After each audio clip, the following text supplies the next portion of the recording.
Dear student, আজকে আমরা দেখব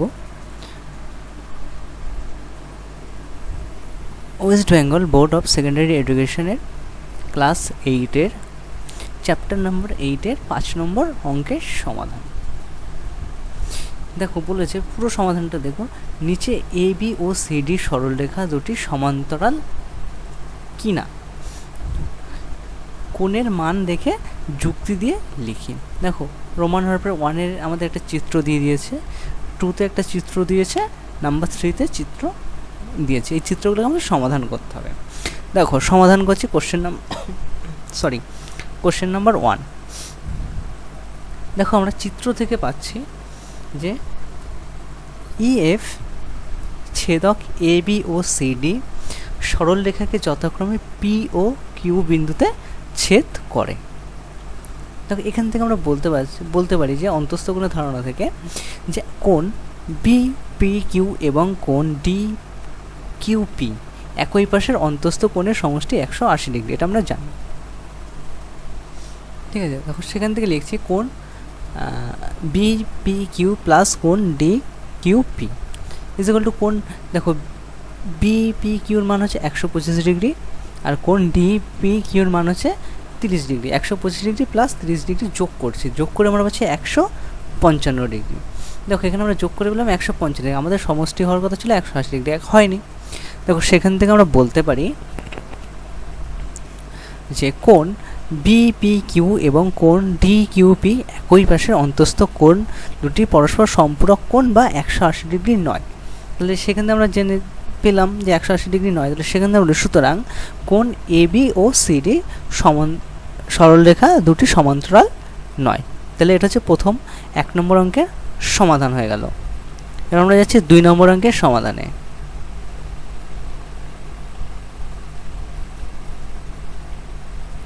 ঠিক একই রকমভাবে দেখো, আমাদের যে ছবিটা দিয়েছিল সেই ছবিটা এঁকে নিয়েছি। দেখো, সেখান থেকে গেছি, ধরি EF ছেদক A B O C D সরলরেখাকে যথাক্রমে পি ও কিউ বিন্দুতে ছেদ করে। ঠিক আছে, এবার দেখো আমাদের এখানে দুটো কোণ আলাদা আলাদা দেওয়া আছে, তাই আমরা দেখো কী করেছি, কোণ সি পি কিউ এর বিপরীত কোণ ডি কিউ এফ। ঠিক আছে, দেখো সুতরাং আমরা লিখছি কোণ ডি কিউ পি সমান 60 ডিগ্রি। তাহলে সেখানে আমরা বলতে সুতরাং কোণ সি কিউ পি সমান 60 ডিগ্রি। ঠিক আছে, দেখো কোণ C P Q C Q P আর হচ্ছে কোণ দেখো এ পি কিউ একই দিকে অন্তস্থ কোণ হয়ে যাচ্ছে, তাই আমরা দেখো লিখলাম কোণ এ পি কিউ এবং কোণ সি কিউ পি একই পাশের অন্তস্থ কোণ এর সমষ্টি 180 ডিগ্রি, মানে দুপাশে একই পাশের অন্তস্থ কোণ হয়, তাহলে তাদের যোগফলটা 180 ডিগ্রি হয়। দেখো, সেখান থেকে লিখছি কোণ এ পি কিউ প্লাস কোণ সি কিউ পি, দুটোকে যোগ করবো, যোগ করে 180 পেলে আমরা সমান্তরালভাবে দেখো। তাই দেখো লিখলাম কোণ এ পি কিউর মান হচ্ছে 120 ডিগ্রি আর কোণ সি কিউবের মান হচ্ছে 60 ডিগ্রি। এই দুটোকে আমরা যোগ করলাম, যোগ করে আমরা 180 ডিগ্রি পেলাম।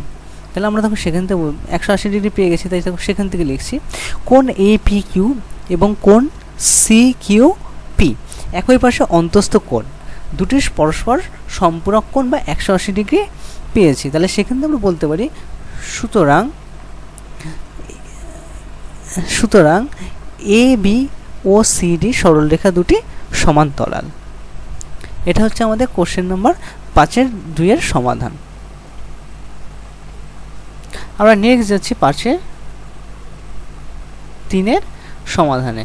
ঠিক আছে, দেখো 3 নম্বর আমাদের যে ছবিটা দেওয়া আছে সেই ছবিটা দেখলাম, সেখানে দেখলাম ধরি ইএফ ছেদক এ বি এবং সি ডি সরলরেখাকে যথাক্রমে পি ও কিউ বিন্দুতে ছেদ করে।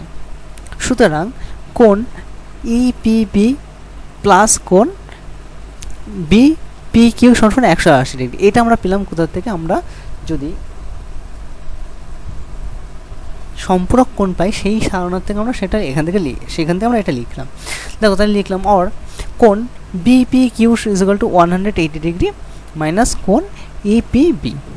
তাহলে ই পি বির মান আমরা জানি 75 ডিগ্রি, তাহলে সেখানে লিখছি কোণ B P Q is equal to 180 degree minus 75 degree. সুতরাং কোণ B P Q is equal to 105 degree, আমরা বিয়োগ করে পাচ্ছি 105 ডিগ্রি। তাহলে কোণ বি পি কিউর মান পেলাম 105 ডিগ্রি।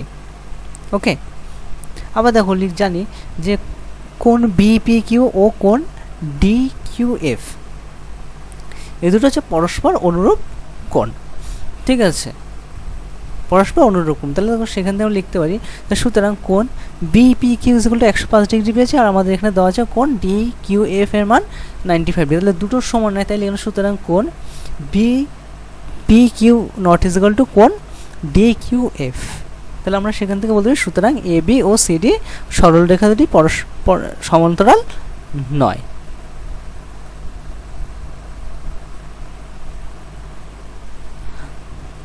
এই অনুশীলনটির পুরো অঙ্কের সলিউশন সমাধানটা আমাদের এই চ্যানেলে আপলোড করা আছে, তোমরা সেখান থেকে দেখে নেবে।